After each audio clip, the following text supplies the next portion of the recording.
السلام علیکم دوستوں، سوشالوجی لیکچرز میں ہم آپ کو ایک بار پھر سے ویلکم کہتے ہیں۔ آج کا ہمارا جو ٹاپک ہے وہ ہے معاشرتی تفاعل کے عوامل، یعنی کہ پروسیسز آف سوشل انٹریکشن۔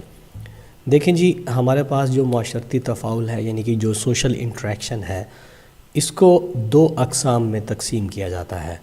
ایک وہ جو ایک دوسرے کے ساتھ تعاون کی بنیاد پر قائم ہوتا ہے تفاعل، دوسرا وہ ہے جو تصادم کی بنیاد پر قائم ہوتا ہے، ایک دوسرے سے اختلاف کی بنیاد پر قائم ہوتا ہے۔ جو ایک دوسرے سے تعاون کی بنیاد پر قائم ہوتا ہے ہم اس کو تعاونی تفاعل کہتے ہیں، اور جو دوسرے سے اختلاف کی بنیاد پر قائم ہوتا ہے ہم اس کو تصادمی تفاعل کہتے ہیں۔ تعاونی تفاعل کی مزید اقسام ہیں جن میں تعاون، مصالحت، انجذاب اور ثقافت پذیری شامل ہے، جبکہ تصادمی میں دو اقسام ہیں، ایک مسابقت ہے اور دوسری تصادم ہے۔ مختلف ماہرین نے معاشرتی تفاعل کے عوامل کی تعریف جو ہے وہ اپنے انداز میں کی ہے۔ سب سے پہلے ہم بات کرتے ہیں ڈیفینیشنز کی۔ اس میں ہم ہارٹن اینڈ ہنٹ کو پڑھتے ہیں۔ ہارٹن اینڈ ہنٹ کہتے ہیں کہ معاشرتی عوامل کردار کی بار بار دہرائی جانے والی شکل کا نام ہے جو معاشرتی زندگی میں عام اور رائج ہو، یعنی کہ وہ شکل یعنی کہ وہ کردار جو بار بار معاشرے میں دہرائے جائیں، افراد لوگ بار بار اس کو ایک رواج کی صورت میں اپنا لیں، اس کو ہم معاشرتی تفاعل کے عوامل کہتے ہیں۔ دوسرے نمبر پر ہمارے پاس ہے گرین کہتے ہیں معاشرتی عوامل وہ خاص طریقے ہیں جن میں معاشرتی تفاعل وقوع پذیر ہوتا ہے، یعنی کہ ان معاشرتی تفاعل کے عوامل میں اگر معاشرتی تفاعل کسی صورت میں بھی وقوع پذیر ہو رہا ہے وہ اس کے خاص طریقے ہیں۔ تعاون کس طریقے سے کرنا ہے، مصالحت کا ایک اپنا طریقہ ہے، انجذاب کا اپنا طریقہ ہے، ثقافت پذیری کا اپنا طریقہ ہوتا ہے۔ اسی طرح تصادمی صورت میں اگر ہم دیکھیں، مسابقت کا اپنا انداز ہے اور تصادم کا اپنا انداز ہے۔ یہ تھا ہمارا آج کا لیکچر معاشرتی تفاعل کے عوامل کے بارے میں، یعنی کہ پروسیسز آف سوشل انٹریکشن۔ اگر آپ کو ہمارا یہ لیکچر پسند آیا تو اس کو لائک کیجئے، کمنٹ کیجئے اور شیئر کیجئے، اور اگر آپ کو ہماری یہ ویڈیو پسند آئی تو ہمارے چینل کو ضرور سبسکرائب کیجئے۔ Thank you very much. السلام علیکم دوستو، میں ہوں ایم ایس اقبال اور آپ دیکھ رہے ہیں ٹیسٹوریلز۔ اگر ابھی تک آپ نے ہمارا چینل سبسکرائب نہیں کیا تو برائے مہربانی اس کو سبسکرائب کیجئے اور ساتھ میں گھنٹی کا نشان لازمی دبائیے تاکہ آپ کو نئی آنے والی ویڈیوز کے نوٹیفیکیشنز باقاعدگی سے ملتے رہیں۔ آج کا ہمارا ٹاپک ہے تصادم، جس کو انگلش میں کہتے ہیں کانفلکٹ۔ تصادم کو تعرض بھی کہتے ہیں اور اسے روزمرہ کی زندگی میں لڑائی، فساد اور جنگ سے تعبیر کیا جاتا ہے۔ فیئر چائلڈ کی تعریف کے مطابق عمرانیات کی زبان میں تصادم وہ حالت ہے جس میں دو یا دو سے زیادہ افراد یا گروہ ایک دوسرے کے مقاصد کو ناکام بنانے کی کوشش کرتے ہیں، ان کی دلچسپیوں کو روکتے ہیں اور اس حد تک کہ ایک دوسرے کو زخمی کر دیں یا نقصان پہنچائیں۔ اس تعریف کی روح سے تصادم افراد یا گروہوں کے درمیان ایک ایسی حالت ہے جو ایک دوسرے کے مقاصد کو مختلف طریقوں سے ناکام کرنے کی کوشش ہے اور اپنے حریف کو ناکام کرنے کے لیے مالی و ذہنی کوفت کے علاوہ جسمانی تکلیف بھی پہنچاتی ہے۔ ینگ اور میک کے بقول تصادم جذباتی اور انحرافی کوشش کا نام ہے جس کا بنیادی مقصد مخالف پر قابو پاتے ہوئے اپنے مقصد کا حصول ہوتا ہے۔ A.W. گرین کے بقول تصادم ایک دانستہ کوشش کا نام ہے جس میں کسی دوسرے کی خواہش یا کوشش کو روکا، مزاحمت کیا اور دبایا جاتا ہے۔ تصادم مختلف صورتوں میں پایا جاتا ہے جس میں مار پٹائی، لڑائی اور جنگ کے علاوہ سیاسی طور پر بھی اپنے حریف کو نقصان پہنچانے کی کوشش کی جاتی ہے، جس میں اس کی بے عزتی کرنا اور اس کی کامیابی میں رکاوٹ ڈالنا اور اس کے مقاصد میں مزاحمت پیدا کرنا شامل ہے۔ تصادم لگاتار بھی ہوتا ہے اور غیر لگاتار بھی ہوتا ہے۔ لگاتار وہ تصادم ہے جس میں طرفین ایک دوسرے کے مقاصد کو شکست دینے کے لیے اپنی کوششوں کو ہر وقت جاری رکھتے ہیں، جیسے ہندوستان اور پاکستان کے مابین مقبوضہ کشمیر کا تنازع، جس کے حصول کے لیے ہر دو معاشرے ایک دوسرے کے مقاصد کو ناکام بنانے کی کوشش کر رہے ہیں۔ یعنی مقبوضہ کشمیر کا حصول پاکستانی معاشرے کا قومی مقصد ہے اور ہندوستانی معاشرہ اس کو لگاتار اپنے قبضے میں رکھنا چاہتا ہے، اور اسی مسئلہ پر ستمبر 1965 اور دسمبر 1971 میں دو بار خوفناک تصادم بھی ہوا ہے۔ غیر لگاتار تصادم وہ ہے جس میں طرفین گاہے بگاہے تصادم کی حالت قائم کریں اور پھر چھوڑ دیں۔ اس میں معاشرے کی سیاسی پارٹیاں، مذہبی فرقے اور دشمن گروہ شامل ہیں جو موقع کے مطابق اپنے مخالف کو بذریعہ تصادم نقصان پہنچاتے ہیں اور پھر موقع کے انتظار میں بیٹھ جاتے ہیں۔ یہ حالت عام طور پر مسابقتی کی شکل میں پائی جاتی ہے۔ اب ہم بات کرتے ہیں تصادم کی اقسام، ٹائپس آف کانفلکٹ۔ جارج سیمل نے تصادم کی 4 اقسام بتائی ہیں۔ نمبر 1 پر ہے جنگ، یعنی کہ وار۔ جنگ ایک ایسا ہتھیار ہے جس کے ذریعے دشمن کے مقاصد کو پوری طرح سے ناکام بنایا جاتا ہے۔ جنگ کے لیے کسی مقصد کا ہونا ضروری ہے۔ دوسرے نمبر پر ہے خانہ جنگی اور فرقہ وارانہ کشمکش، civil war and sectarian rift. خانہ جنگی اور فرقہ وارانہ کشمکش بھی تصادم میں شامل ہیں۔ خاندان کے افراد میں سے جب کسی کا حق تلف کر دیا جائے تو وہ آپس میں لڑنے لگتے ہیں، اس کا نام خانہ جنگی ہے۔ اسی طرح پورے معاشرے میں کچھ لوگوں کے ساتھ ناانصافی ہو جائے اور کچھ لوگ دوسروں کے حقوق کو پامال کر کے خود مالک بن بیٹھے تو معاشرے کے افراد میں ایک تصادم کی حالت پیدا ہو جاتی ہے۔ وہ ایک دوسرے کے خلاف ہتھیار نکال لیتے ہیں اور پورا معاشرہ جنگ کا میدان بن جاتا ہے، اسے خانہ جنگی کہتے ہیں۔ فرقہ وارانہ کشمکش بھی مختلف مذہبی فرقوں کے درمیان تصادم پیدا کرتی ہے، جیسا کہ مسلمان اور عیسائی، مسلمان ہندو اور ہندو سکھ، پھر مسلمانوں کے مذہبی فرقے میں بھی تصادم کے حالات مشاہدہ کیے گئے ہیں، جیسے سنی اور شیعہ فسادات۔ نیز مسلمان و قادیانی کشمکش بھی شدید تصادم پیدا کرتی رہی ہے اور ہمارے معاشرے میں کئی بار خون ریز لڑائیاں ہوئیں۔ تیسرے نمبر پر ہے مقدمہ بازی، لیٹیگیشن۔ یہ ایک ایسی کشمکش ہے جو افراد یا گروہ اپنی املاک اور دیگر حقوق کی حفاظت کے لیے کرتے ہیں۔ اس میں قانون کے ذریعے اپنے مقصد کو حاصل کیا جاتا ہے، اپنے مخالف کو ناکام کرنے کی پوری کوشش کی جاتی ہے۔ اگر ایک عدالت میں وہ جیت گیا تو اس سے بڑی عدالت میں اس کے فیصلے کے خلاف اپیل دائر کی جاتی ہے اور اس طرح مقدمہ بازی کے ذریعے اس کے مقاصد کو ناکام بنانے کی کوشش کر سکتا ہے۔ بعض اوقات مقدمہ بازی کا یہ سلسلہ اتنا طویل ہو جاتا ہے کہ شکست خوردہ فریق اپنے مخالف سے بدلہ لینے کے لیے نسل در نسل مقدمات کا سلسلہ جاری رکھتا ہے اور موقع ملنے پر قتل کے ذریعے بھی اپنی شکست کا بدلہ لیا جاتا ہے۔ چوتھے نمبر پر غیر شخصی نظریات کا اختلاف، امپرسنل آئیڈیالوجیکل کانفلکٹ۔ اس میں تصادم افراد کے درمیان نہیں بلکہ نظریات کے درمیان ہوتا ہے۔ افراد اپنے نظریات کی برتری کے لیے ایک دوسرے سے ٹکراتے ہیں اور دوسرے کو نقصان پہنچا کر اپنے نظریات کو کامیاب بنانے کی کوشش کرتے ہیں۔ جیسے ایک سیاسی پارٹی کے ارکان اپنے منشور کی کامیابی کے لیے مخالف پارٹیوں سے برسر پیکار رہتے ہیں اور انتخابی جلسوں میں انہیں نیچا دکھانے کی کوشش کرتے ہیں۔ ہر سیاسی پارٹی اپنے منشور کے ذریعے اپنے خیالات کا اظہار کرتی ہے۔ غیر شخصی نظریات کے تصادم کی ایک مشہور مثال 1947 سے پہلے مسلمانوں اور ہندوؤں کے درمیان ثقافتی اختلاف تھا۔ مسلمانوں نے کہا کہ ہماری ثقافت ہندوؤں کی ثقافت سے بالکل مختلف ہے، اس لیے ہماری معاشرتی زندگی ہندوؤں سے الگ ہے، بس ہمارا وطن الگ ہونا چاہیے جس کا نام پاکستان ہو۔ ہندوؤں اور مسلمانوں کے نظریات میں اختلاف کی وجہ سے پاکستان وجود میں آیا اور ہندوستان سے علیحدہ ہو گیا۔ اختلاف کی جنگ جو مسلم لیگ اور کانگریس کے درمیان 20 سالوں تک جاری رہی، غیر شخصی نظریات کے اختلاف کی عالیشان مثال ہے اور تصادم کا ایک نمونہ ہے۔ اب ہم دیکھتے ہیں دیہی معاشرے میں تصادم کیسے ہوتا ہے۔ Conflict in rural areas.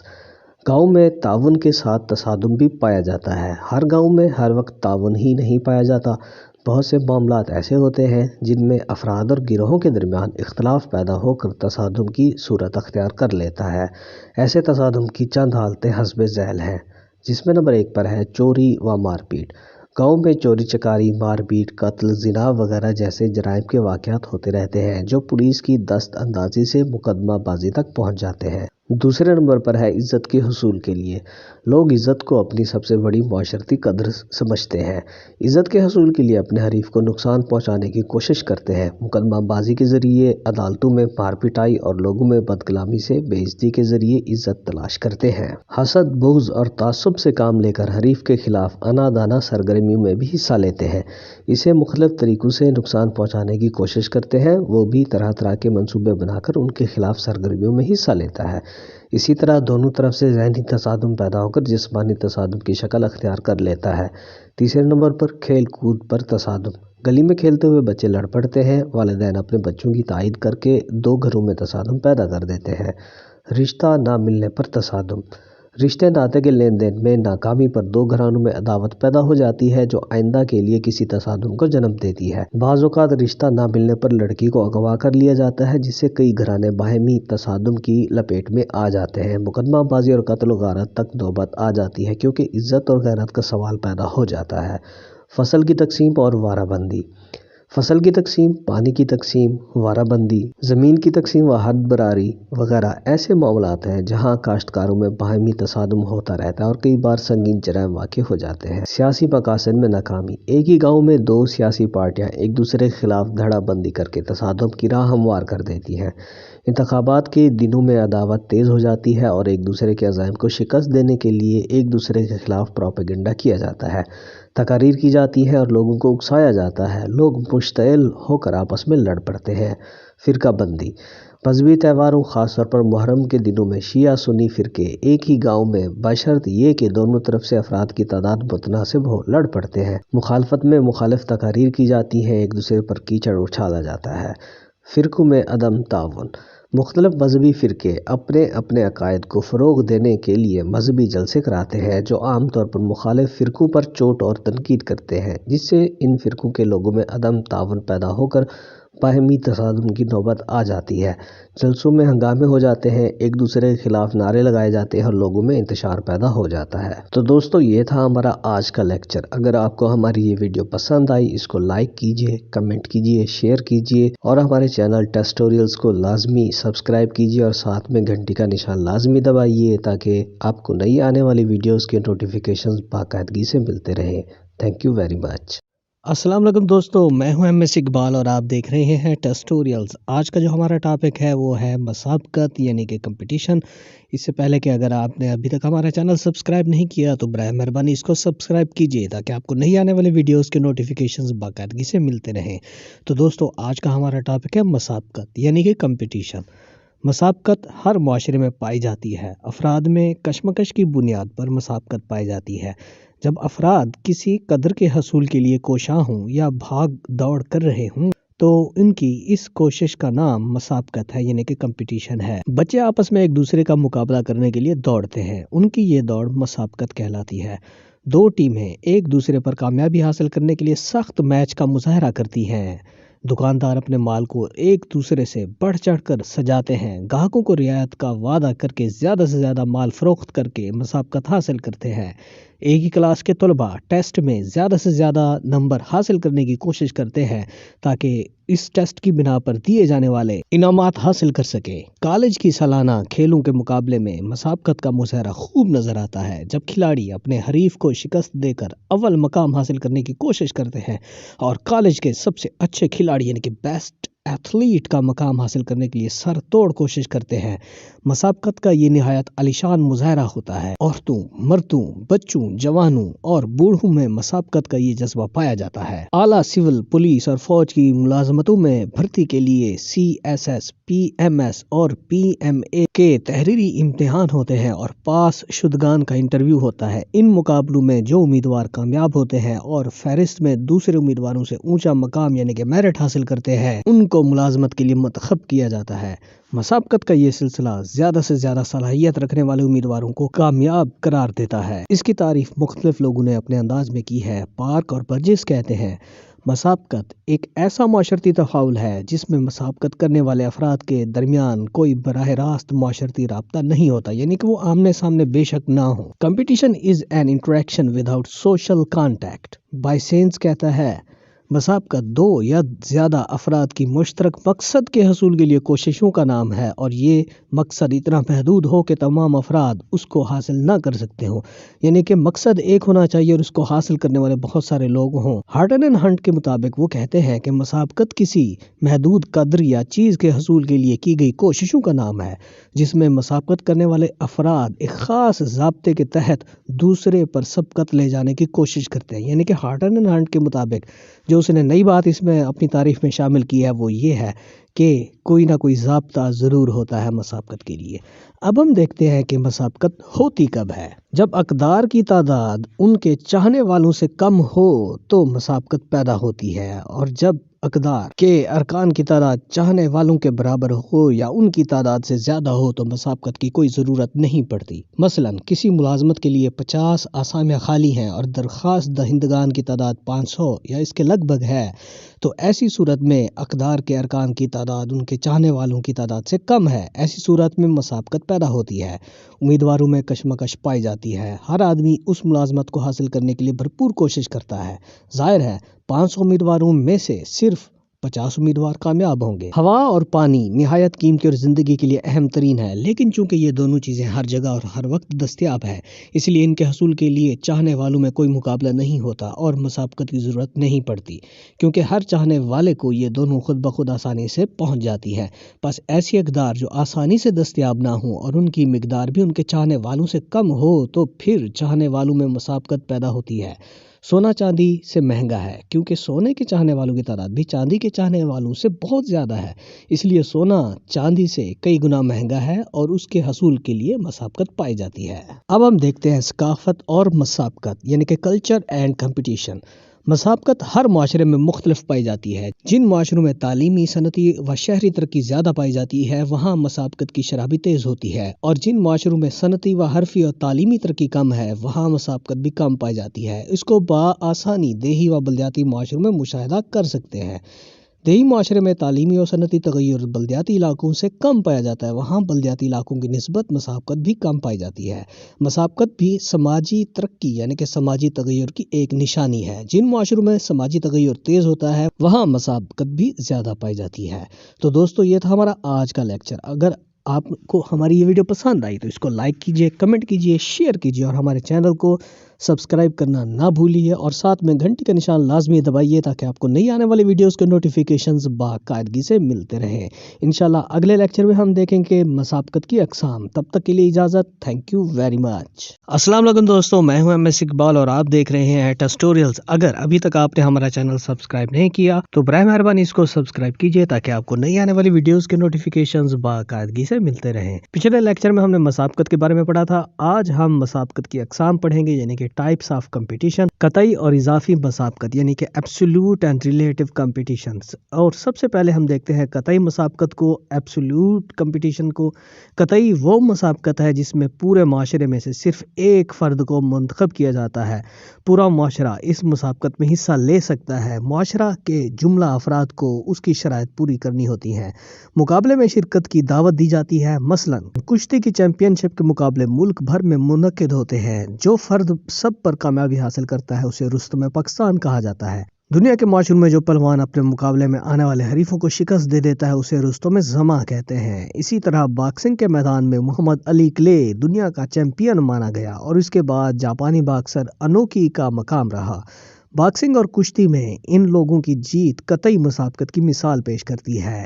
اس طرح امریکہ میں صدر کا انتخاب قطعی مسابقت کے ذریعے ہوتا ہے، مقابلے میں جو امیدوار سب سے زیادہ ووٹ حاصل کرتا ہے وہی ملک کا صدر بنتا ہے۔ جمہوری ملکوں میں صدر کا انتخاب بھی قطعی مسابقت کے ذریعے عمل میں آتا ہے۔ ہمارے ملک میں بھی یہی عمل کار فرما ہے۔ اضافی مسابقت، ریلیٹیو کمپٹیشن۔ اضافی مسابقت وہ طریقہ عمل ہے جس میں مسابقت والی قدر ایک وسیع حد تک پھیلی ہوئی ہے اور اس کے چاہنے والے افراد معاشرے میں اپنا اپنا مقام رکھتے ہوں، نیز یہ مقام ایک دوسرے سے نسبت رکھتے ہوں۔ ان اقدار میں دولت، شہرت، ملازمت، کاروبار، صنعت اور زراعت وغیرہ شامل ہیں، اور افراد ان میں ایک دوسرے سے اونچا مقام حاصل کرنے کی کوشش کرتے ہیں۔ مثلاً ایک کارخانہ دار اپنی مصنوعات کو مقبول بنانے کے لیے بہتر مال اور سستے داموں فروخت کرنے کا منصوبہ بنایا تو دوسرے کارخانہ داروں نے بھی اپنے مال کو مقابلے پر فروخت کرنے کا فیصلہ کر لیا۔ یہاں پر ایک ڈائیگرام کے ذریعے آپ کو اضافی مسابقت کے بارے میں سمجھایا جا رہا ہے۔ پہلا انعام فرد نمبر 1 نے حاصل کیا جس کے پاس 95 لاکھ روپے ہے، دوسرا مقام فرد نمبر 2 نے حاصل کیا جس کے پاس 90 لاکھ روپے ہے، اسی طرح تیسرا مقام، چوتھا، پانچواں، چھٹا، ساتواں اور آٹھواں مقام فرد نمبر 8 نے حاصل کیا جس کے پاس 20 لاکھ روپے ہے۔ ایک ہی کلاس کے طلباء ایک ٹیسٹ میں ایک دوسرے سے زیادہ نمبر لینے کی کوشش کرتے ہیں، ایک لڑکے نے اول، دوسرے نے دوم اور باقی باقی لڑکوں نے اس سے نیچے کا مقام حاصل کیا۔ اسی طرح ایک دوسرے سے اونچا مقام حاصل کرنے کی یہ مسابقت اضافی مسابقت کہلاتی ہے۔ شخصی اور غیر شخصی مسابقت، پرسنل اینڈ امپرسنل کمپٹیشن۔ شخصی مسابقت یعنی کہ پرسنل کمپٹیشن وہ مسابقت ہے جس سے مسابقت کرنے والے افراد کو ذاتی مفاد حاصل کرنا ہوتا ہے۔ وہ ذاتی مفاد کی خاطر ایک دوسرے کو شکست دیتے ہیں اور زندگی کے ہر مرحلے میں یہ سلسلہ جاری رہتا ہے۔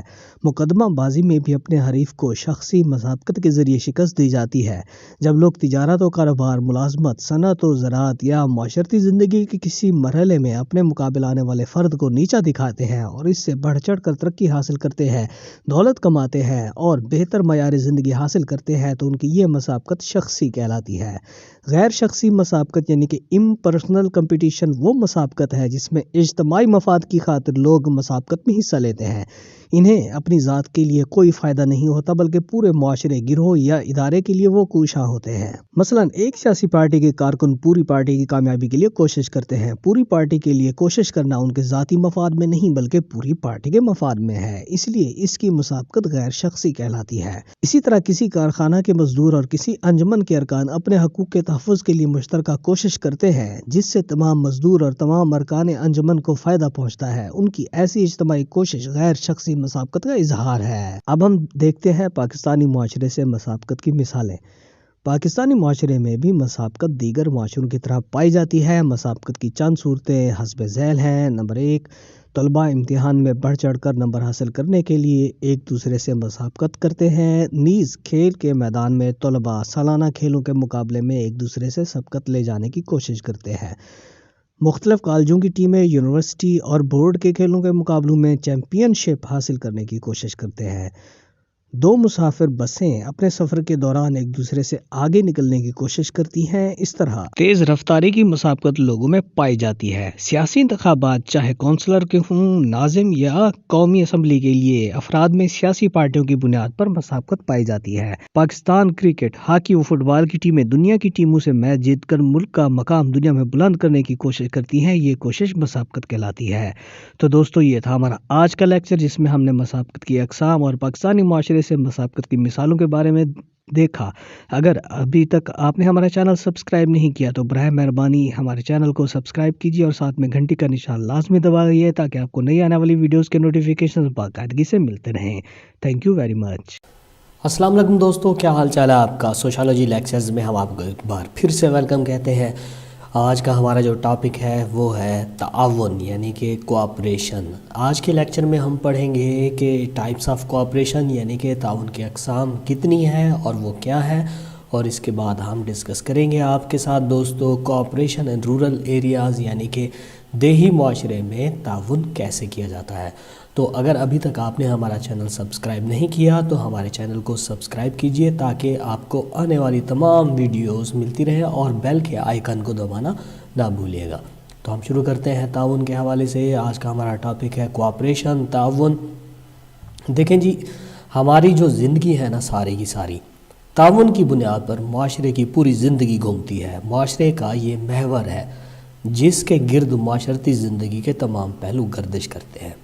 تعاون کی بنیاد پر افراد میں گروہ بنتے ہیں، انجمنیں اور تنظیمیں وجود میں آتی ہیں، ادارے بنتے ہیں اور گروہی زندگی کے وظائف جو ہیں وہ انجام پاتے ہیں۔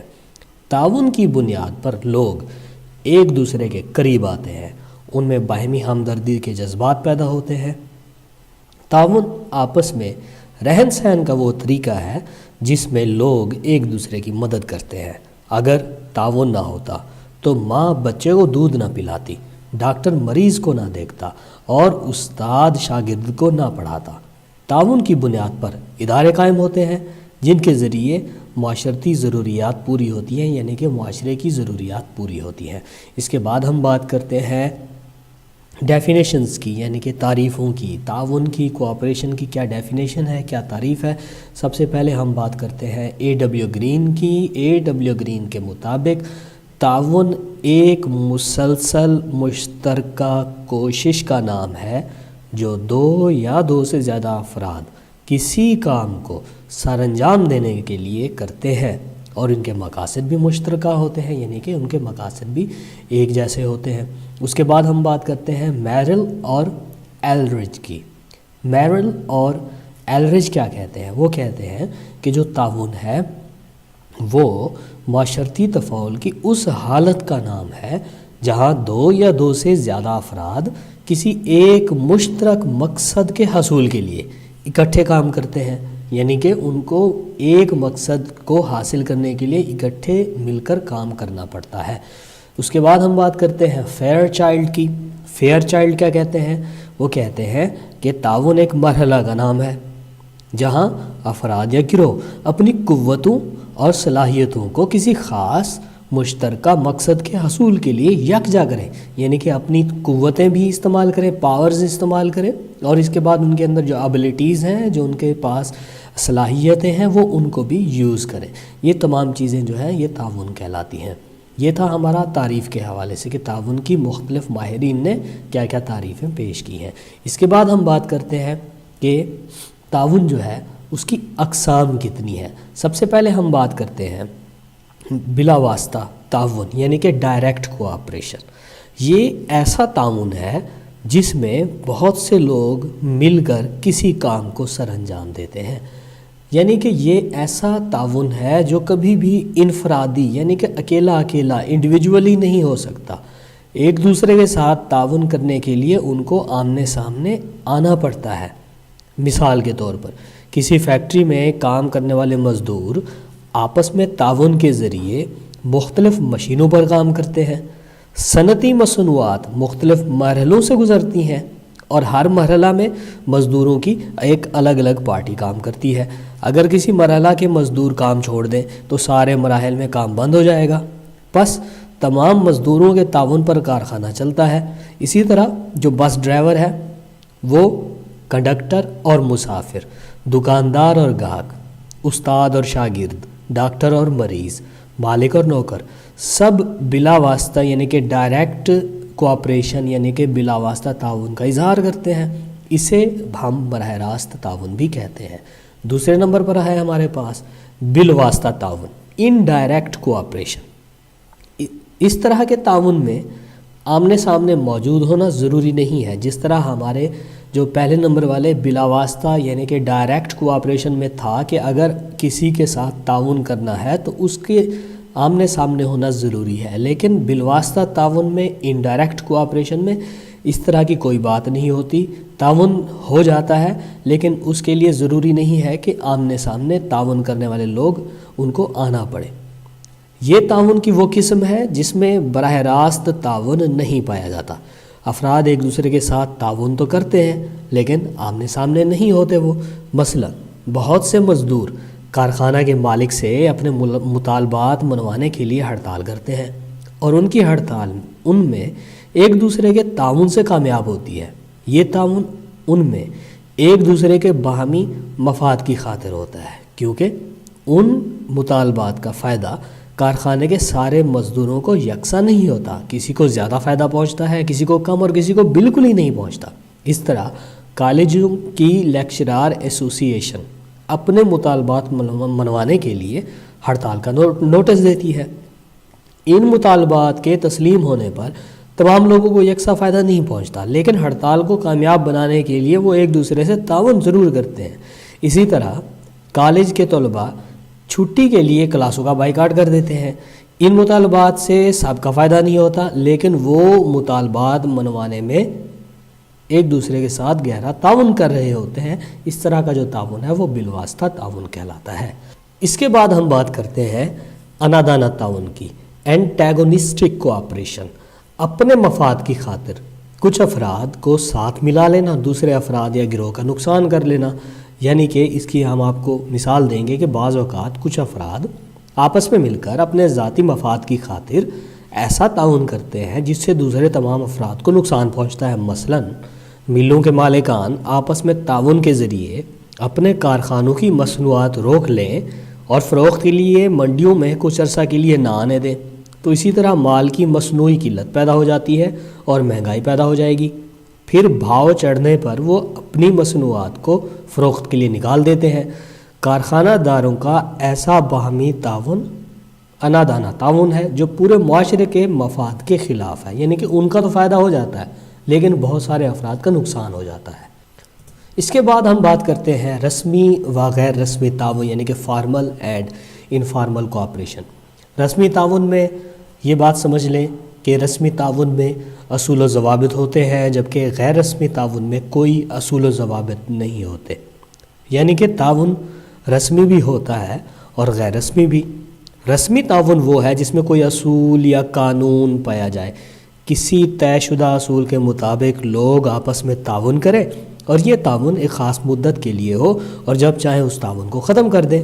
نیز اس تعاون میں شرکت کرنے والے افراد مخصوص ہوتے ہیں، مثلا کالجوں کے لیکچرار آپس میں رسمی تعاون کے ذریعے انجمنیں بناتے ہیں اور اپنے حقوق کے تحفظ کے لیے قرارداد پاس کرتے ہیں۔ ان کا یہ تعاون جو آپس میں قائم ہوتا ہے وہ رسمی ہے، کیونکہ وہ سب لیکچرار انجمن کے رکن ہیں اور اس کے باقاعدہ ممبر ہیں۔ اس کے بعد ہم بات کریں اگر غیر رسمی تعاون کی، وہ ایسا تعاون ہوتا ہے جو کسی قانون یا اصول کے مطابق عمل میں نہیں آتا، بلکہ یہ اتفاقی تعاون ہوتا ہے جو کسی بھی ہنگامی ضرورت کے تحت وجود میں آتا ہے اور پھر ختم ہو جاتا ہے۔ اس میں کوئی بھی فرد شرکت کر سکتا ہے، اس میں کسی خاص فرد کی شرکت یا رکنیت ضروری نہیں۔ آپ کو ہم ایک مثال دیتے ہیں کہ کسی مکان میں آگ لگ گئی تو جو افراد بھی وہاں موجود ہوں وہ آگ بجھانے والوں کی مدد کرتے ہیں۔ اس طرح کسی بوڑھے مسافر کو بس سے اترنے میں مدد دینا، یہ جو مثالیں ہیں یہ غیر رسمی تعاون کی مثالیں ہیں۔ کسی حادثہ کی صورت میں زخمی یا مرحومین کی مدد کرنا بھی یہی تعاون کہلائے گا، یعنی کہ غیر رسمی تعاون کہلائے گا۔ اس طرح کے تعاون میں کوئی اصول و ضوابط نہیں ہے، آپ اس میں تعاون میں شریک ہو بھی سکتے ہیں اور تعاون میں شریک نہیں بھی ہو سکتے۔ یہ تھی تعاون کی اقسام، ٹائپس آف کوآپریشن۔ اس کے بعد ہم بات کرتے ہیں اس کے دیہی معاشرے میں تعاون کی اگزامپلس ہم آپ کو دیں گے۔ گاؤں جو ہوتا ہے نا، گاؤں میں تعاون کی بہت ساری مثالیں پائی جاتی ہیں۔ تعاون کی بنا پر ہی گاؤں کے لوگ اپنی ضروریات زندگی پورا کرتے ہیں۔ زمیندار دوسرے لوگوں کے لیے اشیاء خوردنی پیدا کرتا ہے۔ زمیندار یعنی کہ وہ بندہ جو زمینیں جس کی ملکیت میں ہیں، دوسرے لوگ اس کی خدمت اس طرح کرتے ہیں کہ نائی بال کاٹ دیتا ہے، دھوپی اس کے کپڑے دھوتا ہے، ترخان اس کے زرعی آلات بناتا ہے، موچی اس کے جوتے بناتا ہے اور مرمت کرتا ہے، اور سکول ماسٹر اس کے بچوں کو تعلیم دیتا ہے۔ اب اس حوالے سے ہم آپ کو دیہی علاقوں میں، دیہی معاشرے میں تعاون کی مثالیں پیش کر سکتے ہیں۔ ہمارے پاس نمبر 1 پر ہے، وہ ہے روزمرہ ضروریات کی اشیاء۔ پڑوسی ایک دوسرے سے باہمی ضرورت کی چیزیں لیتے اور دیتے رہتے ہیں۔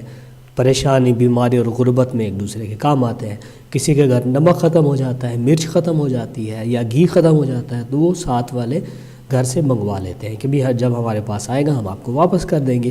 اس کے بعد اگر ہم بات کریں شادی بیاہ میں تعاون کی، شادی بیاہ میں رشتہ دار اور پڑوسی شرکت کر کے تقریب کو کامیاب بناتے ہیں، مالی اور جسمانی خدمات پیش کرتے ہیں۔ باہمی تعاون کی وجہ سے میاں اور بیوی کے درمیان ازدواجی مراسم قائم رہتے ہیں۔ اس طرح لوگوں میں برادریوں کا نظام چلتا رہتا ہے۔ اس کے بعد ہم بات کرتے ہیں ناگہانی آفات میں تعاون کی۔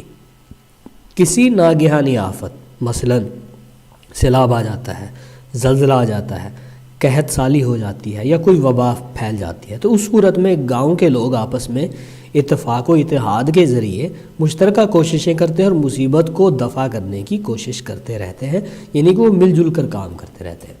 اگلے نمبر پر ہے ہمارے پاس انتخابات میں تعاون۔ انتخابات کے دوران گاؤں کے لوگ اپنی اپنی سیاسی پارٹی کے ساتھ تعاون کرتے ہیں، چندہ بھی جمع کرتے ہیں تاکہ ان کی مدد ہو سکے، دوستوں، رشتہ داروں اور واقفوں سے ووٹ مانگتے ہیں کہ بھی ہماری پارٹی کو آپ ووٹ دیں۔ اس کے بعد ہم بات کرتے ہیں مذہبی تعاون کی۔ مذہبی معاملات میں لوگ اپنے اپنے مذہبی فرقوں کو فروغ دینے کے لیے ہر طرح کی مدد کرتے ہیں۔ جلسے منعقد کرائے جاتے ہیں جن میں بڑے بڑے علماء کو تقاریر کے لیے بلایا جاتا ہے، لوگوں کی اطلاع کے لیے اشتہارات چھپوائے جاتے ہیں، دینی مدارس قائم کر کے دینی تعلیم کو فروغ دیا جاتا ہے۔ مسجد میں پنجگانہ نماز کے وقت گاؤں کے لوگ اپنے مسائل پر بحث بھی کرتے ہیں، معلومات ایک دوسرے تک پہنچا کر انہیں اپنا ہم خیال بناتے ہیں اور پھر ان سے تعاون حاصل کرتے ہیں۔ اس کے بعد ہم بات کرتے ہیں ترقیاتی کاموں کے حوالے سے کہ ان میں وہ کیسے تعاون کرتے ہیں۔ گاؤں کی ترقی کے لیے سڑکوں، پلوں، ہسپتال اور سکول کی عمارتوں کی تعمیر کے لیے افسران بالا سے منظوری کے لیے متفقہ طور پر کوششیں کرتے ہیں، یعنی کہ اس علاقے کے بہت سارے لوگ مل کر بڑے افسر کے پاس جاتے ہیں۔ اگر اپنی مدد آپ کے تحت کچھ کام کرنا مقصود ہو تو اس میں بھی وہ حصہ لے لیتے ہیں۔ اس کے بعد ہم بات کرتے ہیں نہری پانی کی۔ بنجر علاقوں کو سیراب کرنے کے لیے اور کم پانی والے علاقوں میں نہری پانی حاصل کرنے کے لیے جو دیہات کے لوگ ہوتے ہیں مشترکہ طور پر محکمہ انہار سے درخواست کرتے ہیں کہ علاقے میں نہر کھودی جائے، اور اگر موجود ہے تو اس سے کسی کے ذریعے پانی دیا جائے۔ اگر کسی میں پانی کم آتا ہے تو موگا وسیع کیا جائے تاکہ فصلوں کی آبپاشی حسب ضرورت ہو سکے۔ ان کاموں میں گاؤں کے سارے کاشتکار اور زمیندار باہمی تعاون سے کام لیتے ہیں۔ اگلے نمبر پر ہے ہمارے پاس دینی تعلیم کا انتظام۔ جس طرح ہم اپنے گزشتہ پوائنٹ میں بھی بات کر چکے ہیں، گاؤں کی جامع مسجد اور جو دوسری چھوٹی مساجد ہوتی ہیں ان کی بہتری کے لیے چندہ جمع کیا جاتا ہے۔ بچوں کو دینی تعلیم اور پنجگانہ نماز کے لیے امام کا تقرر کیا جاتا ہے، جس کو سب لوگ مالی امداد دینے کا وعدہ بھی کر دیتے ہیں۔ اس کے بعد ہمارا پوائنٹ ہے اجنبیت کا خاتمہ۔ گاؤں میں اجنبی آدمیوں کو مشکوک نگاہوں سے دیکھا جاتا ہے جب تک کہ اس سے اس کی ہم خیالی ظاہر نہیں ہو جاتی۔ اس کے برعکس گاؤں کے ہر فرد کو اپنا سمجھا جاتا ہے اور کسی قسم کا شک اس پر نہیں کیا جاتا۔ جیسا کہ آپ سب کو پتہ ہے کہ گاؤں میں لوگ بھی محدود ہوتے ہیں، شہر میں آبادی بہت زیادہ ہوتی ہے، اس لیے ہمیں ایسے لگتا ہے کہ ہر بندہ جو ہے وہ نیا آیا ہوا ہے یہاں پر، لیکن دیہات میں گاؤں میں وہی بندہ ہی جائے گا جس کا وہاں پر گھر ہوتا ہے، اس لیے وہاں پر جو لوگ ہوتے ہیں اس گاؤں کے سارے لوگ ایک دوسرے کو جانتے ہوتے ہیں۔ اس کے بعد ہم بات کرتے ہیں لین دین میں تعاون۔ گاؤں کے دکاندار لوگوں کو اپنا مال ادھار پر بھی بیچتے ہیں اور فصلوں کی آمد پر نقد کی بجائے وہ جنس کی شکل میں پیداوار وصول کر لیتے ہیں۔ گاؤں کی اکثر پیداوار یہی دکاندار لوگ یا چند کاروباری حضرات سستے داموں خرید لیتے ہیں اور پھر شہری منڈیوں میں مہنگے داموں بیچ دیتے ہیں۔ اس طرح گاؤں کے کاشتکار، دکانداروں اور شہری کاروباری لوگوں میں باہمی تعاون قائم رہتا ہے۔ اس کے بعد ہم بات کرتے ہیں دکھ اور تکلیف میں تعاون کی۔ اگر کوئی بیمار ہو جائے تو جو پڑوسی ہوتے ہیں وہ بیمار کی چارپائی اٹھوا کر ہسپتال یا ڈاکٹر تک پہنچاتے ہیں اور علاج معالجے میں پورا تعاون کرتے ہیں۔ اگر کوئی فوت ہو جائے تو میت کو نہلانے، کفنانے، قبر کھودنے، نماز جنازہ اور دفنانے میں سب لوگ شرکت کرتے ہیں۔ متوفی یعنی کہ فوت ہونے والے کے پسماندگان کو صبر کی تلقین بھی کرتے ہیں اور ہر طرح کی تسلی دیتے ہیں۔ متوفی کے لیے دعا بھی کرتے ہیں، قبر پر فاتحہ پڑھتے ہیں، ختم قرآن میں شرکت کر کے اس کی روح کو ثواب بھی پہنچاتے ہیں۔ اگلا ہمارا پوائنٹ ہے مالی امداد اور جرم سے بچاؤ۔ یہ کیا ہے جی کہ اگر گاؤں کا کوئی فرد کسی جرم کے الزام میں گرفتار ہو جائے تو گاؤں کا نمبردار، چودھری اور ذمہ دار اسے چھڑانے کے لیے کوششیں کرتے ہیں، اس کی ضمانت دیتے ہیں اور اگر مقدمہ ہو اور وہ کیا کرتے ہیں صفائی کے گواہ بن جاتے ہیں۔ ملزم کی مالی امداد بھی کرتے ہیں اور اس کے بچوں کی گھر پر دیکھ بھال بھی کرتے ہیں۔ جی بالکل ایسا ہی ہے، ہمارے دیہی معاشرے میں اس طرح کا تعاون ضرور دیکھنے میں ملتا ہے۔ اور ہمارے پاس جو لاسٹ پوائنٹ ہے یہاں پر وہ ہے مال مویشی و دیگر معاشی تعاون میں۔ ہم دیکھتے ہیں کہ مکان کی اگر تعمیر ہو رہی ہے، اگر فصلوں کی کاشت ہو رہی ہے، فصلوں کی کٹائی ہو رہی ہے، فصلوں کو پانی لگانا ہے، کسی کھودنی ہے، صاف کرنی ہے، مویشیوں کی دیکھ بھال کرنی ہے اور اگر مال کی حفاظت کرنی ہے ایک دوسرے کی، تو گاؤں کے لوگ جو ہیں وہ ایک دوسرے کی ہر حالت میں مدد کرتے ہیں، یعنی کہ ایک دوسرے کے ساتھ وہ ہر حالت میں تعاون کرتے ہیں۔ جی ہاں، تو یہ تھا ہمارا آج کا ٹاپک تعاون، کوآپریشن، جس میں ہم نے آج یہ دیکھا کہ تعاون کی اقسام یعنی کہ ٹائپس کیا ہیں، اور اس کے بعد ہم نے یہ دیکھا کہ دیہی معاشرے میں تعاون کیسا ہوتا ہے، یعنی کہ کوآپریشن ان رورل ایریاز کیسے ہوتا ہے۔ اگر آپ کو ہماری یہ لیکچر پسند آیا، ہماری یہ ویڈیو پسند آئی تو اس کو لائک کیجئے، کمنٹ کیجئے، شیئر کیجئے اور آپ اس کو ضرور سبسکرائب کیجئے، کیونکہ میں اپنے لیکچرز یہاں پر نہیں روکنے والا، میں پوری کتاب جو ہے ساری کی ساری سوشالوجی کی بک جو ہے اس کے تمام ٹاپکس اس میں اپلوڈ کروں گا، یہاں اپنے چینل پر آپ کو دیکھنے کے لیے ملیں گے۔ تو تمام ٹاپکس کو آپ اگر سننا چاہتے ہیں، دیکھنا چاہتے ہیں، سیکھنا چاہتے ہیں تو ضرور سبسکرائب کیجئے۔ Thank you very much. السلام علیکم دوستو، سوشالوجی لیکچرز میں ایک بار پھر سے ہم آپ کو ویلکم کہتے ہیں۔ آج کا ہمارا ٹاپک ہے ثقافت پذیری یعنی کہ اکلچریشن، اور آج کے ہم اس ٹاپک میں پڑھیں گے اس کی ڈیفینیشن یعنی کہ تعریفوں کے بارے میں، اور اس کے علاوہ ہم پاکستانی معاشرے سے ثقافت پذیری کی مثالیں یعنی کہ examples of acculturation from Pakistani society. تو اگر ابھی تک آپ نے ہمارا چینل سبسکرائب نہیں کیا تو کائنڈلی اس کو سبسکرائب کیجئے تاکہ آپ کو آنے والی ہر نئی ویڈیو ملتی رہے، اور گھنٹی کے نشان کو ضرور دبائی گا۔ تو چلو ہم شروع کرتے ہیں۔ سب سے پہلے ہم تعریف یعنی کہ ڈیفینیشن کے بارے میں بات کرتے ہیں۔ یہ ایک ایسا عمل ہے جس میں ایک ثقافت کی صفات دوسری ثقافت کی جانب اتنے طویل عرصہ تک منتقل ہوتی رہتی ہے حتیٰ کہ وہ دونوں ثقافتیں ایک دوسرے کی مثل ہو جاتی ہیں، یعنی کہ ایک دوسرے کے جیسی ہو جاتی ہیں۔ ایک اور ڈیفینیشن اگر ہم دیکھیں تو اس میں یہ لکھا جاتا ہے کہ دو مختلف گروہوں میں ثقافتی صفات کا باہمی تبادلہ ثقافت پذیری کہلاتا ہے۔ اب یہ جو صفات کا تبادلہ ہے اس میں دو صورتیں پیش آتی ہیں۔ اب یہ صورتیں کیا ہیں؟ اس میں یہ ہوتا ہے کہ مستعار لی ہوئی یعنی کہ ادھار لی ہوئی صفات کو اپنی ثقافت میں اتنا جذب کر لیا جائے کہ وہ ثقافت کا جزو بن جائے۔ اس کی دوسری صورت یہ ہے کہ یہ صفات کا تبادلہ تو ہوتا ہے لیکن وہ صفات ان ثقافتوں میں مقبول ہو کر ان کا جزو نہیں بنتی، جس سے دونوں ثقافتیں اپنا علیحدہ علیحدہ وجود قائم رکھتی ہیں اور اختلافات کی حدود اسی طرح قائم رہتی ہیں۔ یعنی کہ پہلی صورت میں کسی دوسری ثقافت کی کوئی بھی خاصیت جو ہے وہ ایک خاصیت کا وہ حصہ بن جاتی ہے، اس خاصیت کو پوری طرح اپنا لیا جاتا ہے، جبکہ اس کی دوسری صورت یہ ہے کہ کسی دوسری ثقافت کی خاصیت کو اپنایا تو جاتا ہے لیکن پوری طرح اس کو اپنی ثقافت میں شامل نہیں کیا جاتا، وہ ایک دوسرے میں ضم نہیں ہوتی۔ جس طرح سکم اور بھوٹان کی ریاستیں ہند کے معاشرے میں ضم ہو چکی ہیں، سری لنکا کا معاشرہ بھی ثقافتی طور پر ہند کے معاشرے سے مماثلت رکھتا ہے، لیکن حیدرآباد، جوناگڑھ اور کشمیر کی ریاستیں ہند کے معاشرے میں ضم نہیں ہوئیں، ہندوستان میں رہنے کے باوجود اپنا ثقافتی وجود قائم رکھے ہوئے ہیں۔ انگریزی زبان ہمارے معاشرے میں ثقافت پذیری کے عمل میں ہے اور معاشرے میں ضم ہو کر ہماری ثقافتی زبان نہیں بنی۔ پنجابی، سندھی، بلوچی، پشتو اور سرائکی زبانیں ہمارے معاشرے میں اپنا علاقائی وجود رکھتی ہیں، ان میں ثقافت پذیری کے عمل سے اردو سب کی مشترکہ زبان سمجھی جاتی ہے۔ اب ہم بات کرتے ہیں پاکستانی معاشرے سے ثقافت پذیری کی مثالیں، examples of acculturation from Pakistani society. ثقافت پذیری کا عمل ہمارے معاشرے میں کئی موقعوں پر مشاہدہ کیا جا سکتا ہے۔ یہ وہ عمل ہے جس میں باہمی اختلافات وقت کے ساتھ ساتھ ختم ہو جاتے ہیں۔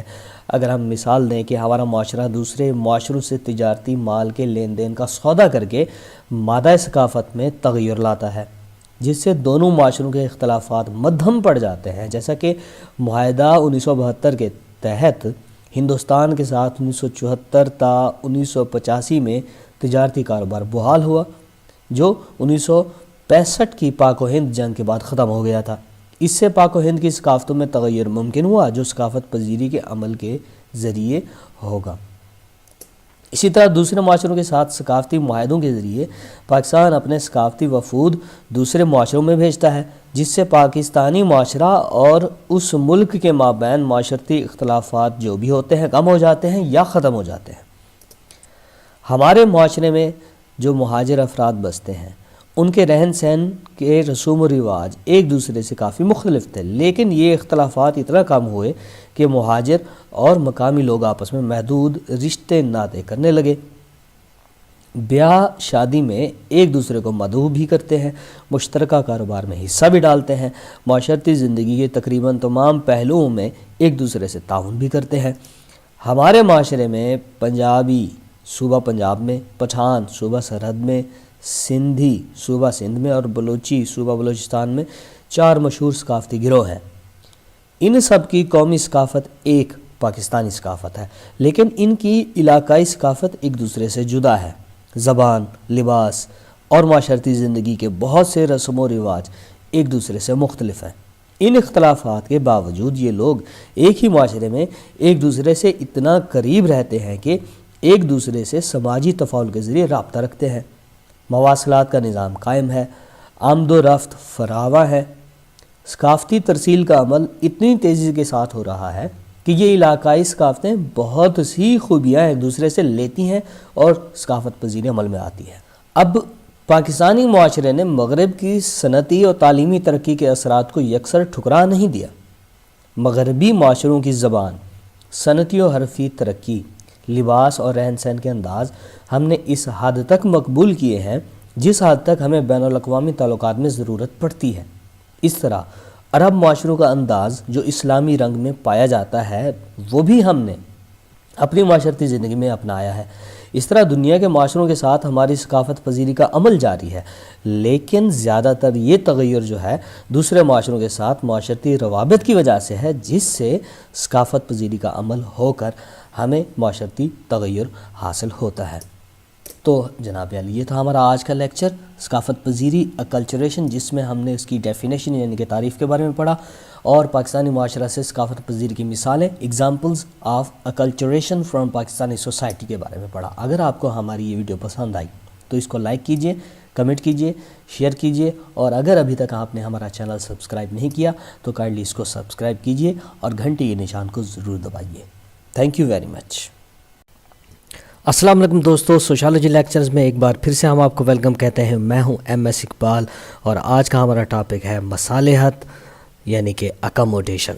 آج کے ہمارے اس چیپٹر میں ہم پڑھیں گے مصالحت کی ڈیفینیشن، اکاموڈیشن کی تعریف، اور اس کے بعد ہم پڑھیں گے مصالحت کی اقسام یعنی کہ ٹائپس آف اکاموڈیشن، اور اس کے بعد ہم ڈسکس کریں گے کہ اس کی ٹائپس میں کیا کیا چیزیں ہیں، جیسے کہ صلح یعنی کہ ٹروس، اس کے بعد سمجھوتا ہے، کمپرومائز، عارضی ہار جیت، ٹیمپریری سیٹلمنٹ، اور اس کے بعد ہے ثالثیت، آربیٹریشن، اور لاسٹ میں ہے برداشت یعنی کہ ٹالرنس۔ تو آئیے ہم اپنا لیکچر شروع کرتے ہیں سب سے پہلے ڈیفینیشن یعنی کہ تعریف سے۔ میکائیور نے مصالحت یعنی کہ اکاموڈیشن کی تعریف کی تھی کہ مصالحت ایک ایسے مرحلہ کا نام ہے جس میں فرد اپنے ماحول سے مطابقت قائم کرتا ہے۔ The process in which individual attains sense of harmony with his environment, that is called accommodation۔ اس کے بعد ہم بات کرتے ہیں آگبرن اور نیمکاف کی۔ وہ کہتے ہیں کہ مخالف گروہوں یا افراد کا ہم آہنگی قائم کرنا یہ مصالحت کہلاتا ہے۔ ایک اور جگہ پر وہ لکھتے ہیں کہ طرفین کے مابین عداوت کا عارضی یا مستقل مدت کے لیے ختم ہو جانا مصالحت کہلاتا ہے۔ اس حالت میں مسئلہ حل ہو یا نہ ہو، عداوت کا بند ہونا مصالحت کہلاتا ہے۔ اس میں کیا ہوتا ہے کہ طرفین ایک مشترکہ فیصلہ پر رضامند ہو جاتے ہیں۔ اس کے بعد ہم بات کرتے ہیں سمتھ کی۔ سمتھ کہتے ہیں کہ سماجی مطابقت پیدا کرنا مصالحت کہلاتا ہے، یعنی کہ سماج میں رہنے کے لیے انسان جو ہے، فرد جو ہے، وہ اپنے ماحول کے ساتھ مطابقت پیدا کر لے۔ اپنی ضروریات زندگی پوری کرنے کے لیے فرد جو ہے وہ مختلف ماحول کے ساتھ سمجھوتا کرتا ہے، جس میں جغرافیائی ماحول اور معاشرتی ماحول قابل ذکر ہے۔ جغرافیائی ماحول میں کیا ہوتا ہے؟ آب و ہوا، موسم اور دیگر طبعی حالات شامل ہیں۔ جہاں انسان جاتا ہے وہاں کے جغرافیائی ماحول کے ساتھ وہ مطابقت پیدا کرتا ہے، اپنی رہائش، لباس اور خوراک کو اس کے مطابق اختیار کرتا ہے۔ معاشرتی ماحول میں ثقافتی و معاشرتی حالات شامل ہیں، جس میں زبان، رسوم و رواج، تفاعل کے انداز، معمولات، اقدار اور عقائد شامل ہیں۔ فرد معاشرتی ماحول کے ساتھ بھی مطابقت پیدا کرتا ہے، اور جس معاشرے میں رہتا سہتا ہے اس کی ثقافت کے ساتھ اس کو مطابقت پیدا کرنی پڑتی ہے۔ فرد اگر مصالحت نہ کرے تو ماحول میں مطابقت کی وہ زندگی نہیں گزار سکتا، جس کے نتیجے میں کیا ہوتا ہے؟ معاشرتی اور نفسیاتی مسائل اس کی زندگی کو اجیرن کر دیتے ہیں۔ اس طرح مصالحت کا عمل دو مختلف افراد، گروہوں اور معاشروں میں معاشرتی اور ثقافتی اختلافات دور کرتا ہے۔ اب ہم بات کرتے ہیں اپنے نیکسٹ ٹاپک مصالحت کی اقسام پر، یعنی کہ ٹائپس آف اکوموڈیشن. جیسا کہ ہم نے آپ کو پہلے بھی بتایا ہے کہ مصالحت کی 5 ٹائپس ہیں، 5 اقسام ہیں. ان میں سب سے پہلے نمبر پر ہے صلح، ٹروس جس کو ہم کہتے ہیں. اب اس میں کیا ہوتا ہے کہ اس عمل میں عداوت ایک معینہ یا غیر معینہ مدت کے لیے ختم ہو جاتی ہے، چاہے مسئلہ حل ہو یا نہ ہو. اس کی مثال ہم آپ کو دیں گے کہ 6 سنہ ہجری میں، یعنی کہ 628 عیسوی میں مکہ کے قریش اور حضور پاک صلی اللہ علیہ وآلہ وسلم کے مابین صلح حدیبیہ کی شرائط طے پائیں. سہیل بن عمر نے قریش کے وفد کی نمائندگی کی. اس صلح کا ایک حصہ نقل کیا گیا ہے، یہاں پر ہم آپ کو بتاتے ہیں. وہاں لکھا تھا کہ اے اللہ تیرے نام سے شروع کرتا ہوں. یہ معاہدہ محمد بن عبداللہ اور سہیل بن عمر کے درمیان طے پایا. انہوں نے اتفاق کیا کہ 10 سال تک اپنے ہتھیار امن میں رکھیں گے. اس مدت میں ہر فریق محفوظ رہے گا اور کوئی کسی کو نقصان نہیں پہنچائے گا، کوئی خفیہ نقصان بھی نہیں پہنچائے گا، اور ہمارے مابین سچائی اور احترام قائم رہے گا. یہ تھی صلح کی مثال ایک. دوسرے نمبر پر ہمارے پاس ہے سمجھوتا، یعنی کہ کمپرومائز. اس عمل میں طرفین ایک دوسرے کو کچھ مراعات دے کر ایک دوسرے سے معاہدہ کرتے ہیں، جس سے آہستہ آہستہ اختلافات دب جاتے ہیں. 1947 میں پاکستان بننے کے بعد وہ مسلمان مہاجر جو پاکستان میں آئے اپنے معاشرتی اور ثقافتی اختلافات کی وجہ سے نمایاں طور پر پہچانے جاتے تھے، لیکن مقامی باشندوں کے ساتھ رہن سہن کے بعد دونوں فریقوں کے اختلافات ختم ہو گئے. بالآخر زبان، لباس اور رسم و رواج کا باہمی تبادلہ ہوا اور آپس میں شادی بیاہ ہونا شروع ہو گیا، جس سے یہ معاشرتی اور ثقافتی سمجھوتا فریقین میں رسم و رواج کے باہمی لین دین سے ہوا. اس کے بعد ہم بات کرتے ہیں عارضی ہار جیت، یعنی کہ ٹیمپریری سیٹلمنٹ. اس میں کیا ہوتا ہے کہ جب ایک فریق دوسرے فریق کو شکست دے کر اس پر سبقت لے جاتا ہے تو معاہدے کے لیے جیتنے والا فریق شرائط پیش کرتا ہے جو ہارنے والے کو تسلیم کرنی پڑتی ہے. جیسا کہ جنگ عظیم اول یعنی کہ 1914 سے 1918 عیسوی میں ورسلز معاہدہ جو 18 جنوری 1919 میں اتحادی ملکوں نے اپنی شکست کا بدلہ لینے کے لیے جرمنی پر نہایت ذلت آمیز شرائط قائم کی، جنہیں 1935 میں جرمن لیڈر ہٹلر نے ٹھکرا دیا اور 1939 میں جنگ عظیم دوم اتحادیوں کے خلاف شروع کر دی. اس کے بعد ہم بات کرتے ہیں اپنے چوتھے نمبر پر ثالثیت، یعنی کہ آربیٹریشن. 2 متحارب فریقوں میں، یعنی کہ جو 2 لوگ لڑ رہے ہوتے ہیں، ان میں تصادم کو بند کرانے کے لیے تیسرے فریق کی کوشش جو ہوتی ہے وہ ثالثیت کہلاتی ہے. ہماری زندگی میں بے شمار مثالیں ملتی ہیں جس میں ثالثیت کی کارکردگی نمایاں طور پر نظر آتی ہے. تاشقند کا معاہدہ جو 10 جنوری 1966 جو پاکستان اور ہندوستان کے مابین ہونے والی 1965 کی جنگ کو ختم کرانے کے لیے ہوا تھا. اس میں روس کے وزیر اعظم کوسگین نے ثالث کے فرائض انجام دیے تھے. اقوام متحدہ کا ادارہ بھی لڑنے والے ملکوں کے مابین جنگ بند کرانے میں ثالث کا کردار ادا کرتا ہے. اس کے بعد ہم بات کرتے ہیں اپنے آخری پوائنٹ برداشت کی، یعنی کہ ٹالرنس کی. جب ایک فریق دوسرے فریق پر زیادتی کرے تو مظلوم فریق جوابی کارروائی کی بجائے صبر اختیار کرے تو اسے ہم برداشت یعنی کہ ٹالرنس کہتے ہیں. اس سے بہت سے اختلافات آہستہ آہستہ مٹ جاتے ہیں اور تصادم کے واقعات رونما نہیں ہوتے. ہمارے معاشرے میں اسلامی ثقافت ہمیں برداشت یعنی کہ صبر و تحمل کی تلقین کرتی ہے. جو لوگ معاشرے میں معمولاتی زندگی کو پسند کرتے ہیں، فتنہ اور شر سے بچتے ہیں، وہ دوسروں کے ظلم کے سامنے برداشت سے کام لیتے ہیں. نتیجہ یہ نکلتا ہے کہ ظالم شرمندہ ہوتا ہے اور اپنے رویہ میں تبدیلی لاتا ہے. اس طرح معمولی باتوں پر ہونے والے بہت سے تصادم سے لوگ بچ جاتے ہیں. یہ تھا ہمارا آج کا ٹاپک مصالحت، جس میں ہم نے دیکھا یعنی کہ اکوموڈیشن کی ڈیفینیشن تعریف کیا ہے.